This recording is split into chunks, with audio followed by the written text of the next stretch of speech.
back to my YouTube channel. My name is Lulwando, also known as Lumami. I'm back. Look who's back. Yes, it's been a while, I know. I've been adjusting to being a mom of three and having a 1-month-old. Today we celebrate that by filming this, recording this YouTube video. Forgive me if I'm a bit, you know, off. As you can imagine, being a new mom has been hectic, but we'll share a bit about that later on. Yeah, so today I wanted to talk about my birth story. Yes, my birth story. Those who know me know that I was attempting for a VBAC. I've had a VBAC before, so this would have been my VBAC. So VBAC is vaginal birth after a C-section. So yeah, so as you remember, if I had spoken about it before, I have spoken about it before, my journey and my attempt on trying on, you know, a normal delivery, or some might call it a VBAC, a vaginal birth after a C-section. So this time around, I was trying for a VBAC, and what happened with me is that I moved from Johannesburg to Cape Town. In Johannesburg, I had a great gynae who was just so pro VBAC. So my first attempt was much more, you know, better than the current one, because I knew exactly who to go to. My normal gynae is a VBAC gynae. So when I had gone back to her for my second you know, delivery, or my second child, she was like, no, you can do this, I want us to try. And that was much more easier. And being in Johannesburg, I had access to quite a lot of pro or friendly VBAC gynaes that were just, you know, comfortable with doing VBACs. So girl moves to Cape Town and falls pregnant. I'm thinking, this is Cape Town, chances are, you know, we'll be able to get a gynae that's pro VBAC. I struggled, guys. I only found about 2 gynaes within my area that were willing to try for a VBAC, and through Facebook and through other social networks, I managed to find a gynae that was, you know, understanding, and who could just give me answers to all the questions I wanted to ask, and who was comfortable with me and my story and what I wanted, who was, you know, supportive of my idea. And so basically, fast forward to that, I started seeing him at about 25 weeks, because I had struggled to get a date. He's fully booked because of him being one of the few gynaes that do VBAC in Cape Town, both VBAC and VBAC 2C, which is VBAC after 2 C-sections. So I couldn't get an appointment prior to the 25th week. I think it was at 28 weeks, actually, 28 weeks, if I'm not mistaken, that I was able to see him. He was very friendly and he was good to go. He said, no, we can do this. And he looked at my medical history. We had a long discussion of the risks associated with it, and what I should expect and what he expects from me. So my only issue with the entire VBAC, you know, with the gynaes, is that they treat you like such a high risk, you know, patient, of which I didn't get that before. So you already have nerves, you're anxious, you know, and that's something you don't need as a pregnant mom. You know, I'm very much into the energies. I need to be in a very calm, you know, whenever I'm pregnant, in a very calm and, you know, supporting environment. So when you already treated like a high risk patient, and nobody wants to touch you. It's really difficult to allow your body to do what it needs to do. Anyway, fast forward to 40 weeks. I reached 40 weeks and I'm crossing my fingers that this baby will come within a day or two, because usually my babies would come on the actual date or before the date or after, so I was, quite prepared for my baby, my current baby, to come on the actual date, and she didn't. I had an appointment. They did a vaginal exam, and that's the thing, when you are with a gynae, they are so panicky around you, especially when you are attempting for a VBAC. So it was all panic, the fact that I hadn't dilated at 40 weeks plus 1 day. I didn't, I was just, the baby was relaxed sitting there. Everything was normal, though. Everything was good. Had I been with, a midwife, based on other moms' experiences, I think we would have been much more relaxed, but they were all rushing against time. And because now my gynae, that, what the only gynae that's pro VBAC in the entire hospital, was about to go and leave. This is during the September holidays, and that's what just made me so tired. I was tired of waiting, and I was tired because I knew that I was rushing against time. So I started panicking, but he said, don't panic, we'll wait and see what happens.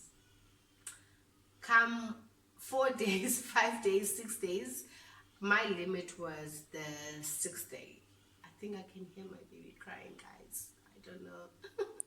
I don't know if it's my head or what. So I'm back. She is awake and she was crying a bit, and I'm trying to put her on the boob. It's crazy, guys. I feel like kids can hear us, when you're in the middle of something, either you're trying to eat or trying to shower or just busy with work or whatever, you just start waking up.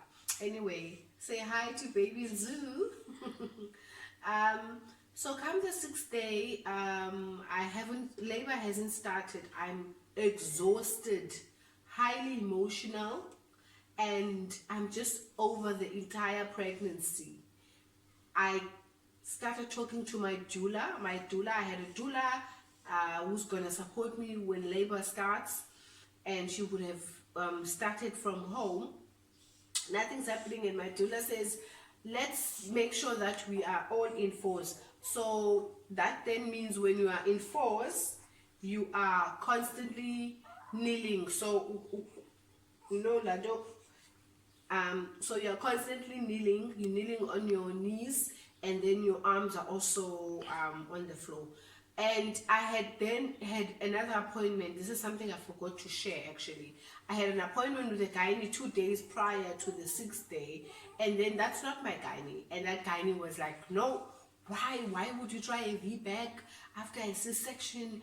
It's high risk. But I'm like, I've had this conversation with my gynae. You're just here to assist in the week that my gynae is not here. But it was just so defeating, man. Anyway, he checks me, and then he says my baby is posterior, so that means my baby is looking right.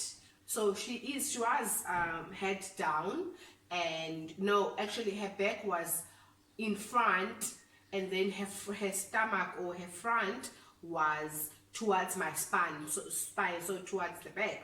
So that's a very difficult position. And if I had not had a C-section before, they would attempt to change the baby so that the baby's back is actually at the back of my spine and she's looking in front. I hope I've got that right. So my baby was in posterior position.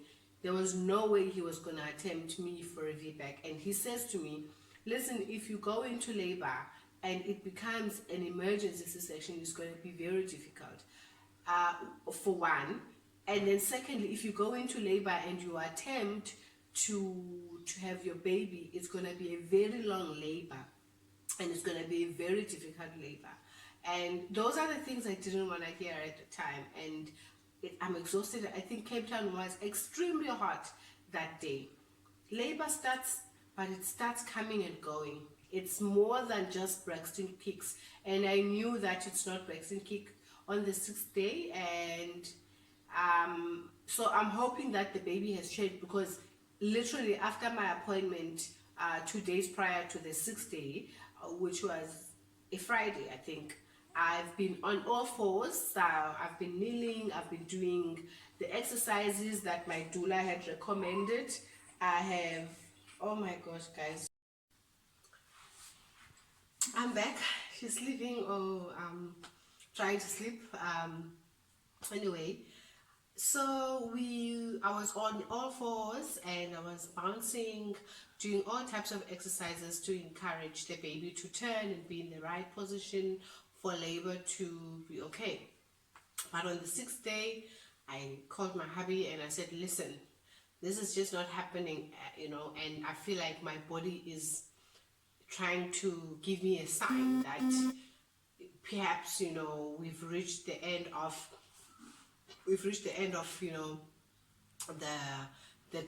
the 6 days that I had given myself, and I can feel that labor is starting, but it's just not progressing. And I wouldn't want to put myself or my baby in a position that would put us in risk, or put us at risk, or just things not working out. And I can feel, when sometimes your limits, and whether you'll be able to finish whatever it is that you wanted to finish, you had started. And at that point in time, I needed to make a call to either continue or get, now this guy was also going to go and leave, so just to get so many people involved in my labor process. Anyway, we went to the hospital and I could feel that the labor had just slightly started, but just not progressing. And that's what the nurses said. They said, no, we can see it, but it's nothing really. It could stop, and it could take another 4 days. It could take a day, it could take an hour. And given the fact that I am apparently high risk, they can't take that risk with me. One of the major concerns for my gynae was that he wanted me to progress with a centimeter in each hour, and I couldn't, and I didn't do that. So they had to make a call to have a C-section. But I think that my mind was in the right space, because I had waited the 6 days already, and I knew, that they had given me an hour, to progress an hour, a centimeter for each hour. And when I was at the hospital, even through monitoring me, they said no, there was nothing that they could see as labor, and unless my body just decides to miraculously decides to start labor and things just go fast. But knowing a baby that's in posterior position, and given the fact that my baby hadn't even turned, chances of me having a very long labor were very high. So yeah, so the reason why I wanted to share this, regardless of the fact that it's a failed VBAC, I wanted to just encourage women out there to make decisions that are good for them, regardless of what gynae say. Do your research and try for a VBAC. I mean, had I been successful, I would have been in a much better position than I am now. I mean, it's taken me an entire month to heal. That's a story for another day. The healing process has just been very, very difficult for me. I was in so much pain afterwards, and just me being able to be mobile, and I do have 2 young kids, so but it's not it's not so bad, but it's important for us to talk about it. Yeah, so guys, that's my birthing story. So yeah, we just had a bit of a situation there with my son. He's playing outside with his friends, so you can imagine. So that's my birthing story, guys. I don't know if I've missed anything. I think I may have missed anything, but let's continue the conversation in the comments.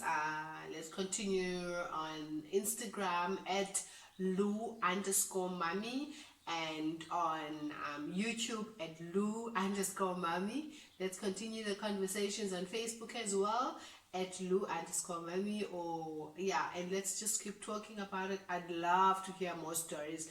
I want more people to try vbac. It's not so bad, especially if you've got a team that's supportive, a team that's able to listen to your needs. And if you start labor at 40 weeks, unlike me, it's possible. Regardless of other, my story, which was, a failure to progress, and I just even start labor. So let's continue the conversations and encourage each other. And yeah, yes.